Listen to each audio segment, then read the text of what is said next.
20th century, evangelicalism became a term that was used internally as a boundary-making enterprise to wall off evangelicals who embraced an identity different from fundamentalists, who believed that the Bible was both inerrant and infallible.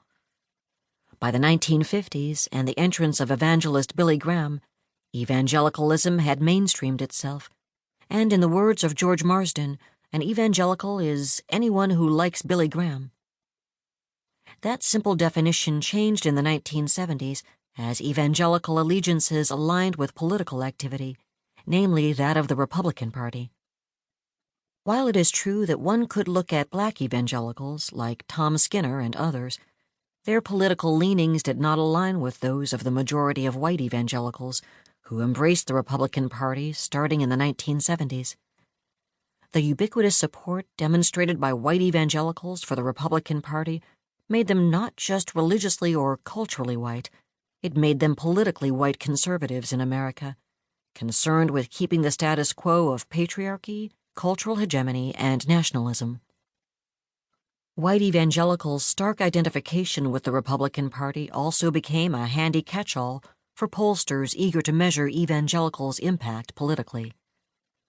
Many historians of evangelicalism, such as Mark Noll, Thomas Kidd, David Bebbington, and George Marsden, have been concerned for much of their academic careers with defining evangelicalism via theology and history. Their projects are not expressly concerned with racial, nationalistic, and political concerns of conservative white Americans.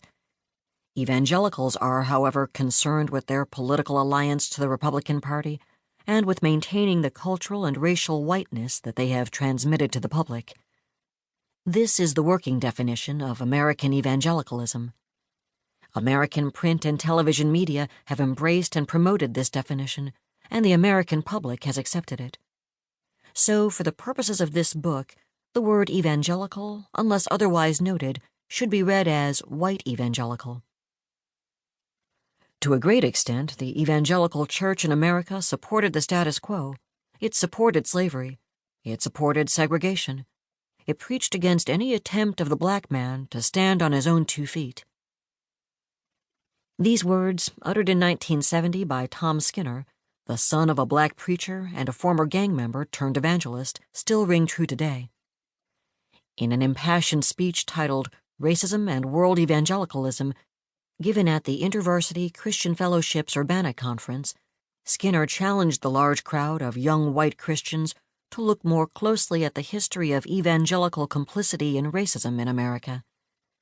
For the very small number of black evangelicals who were present, it was a promising moment in which Skinner affirmed their experiences with racism in the evangelical movement. Skinner's claim that evangelicalism supported the status quo, slavery, and segregation is not hyperbole.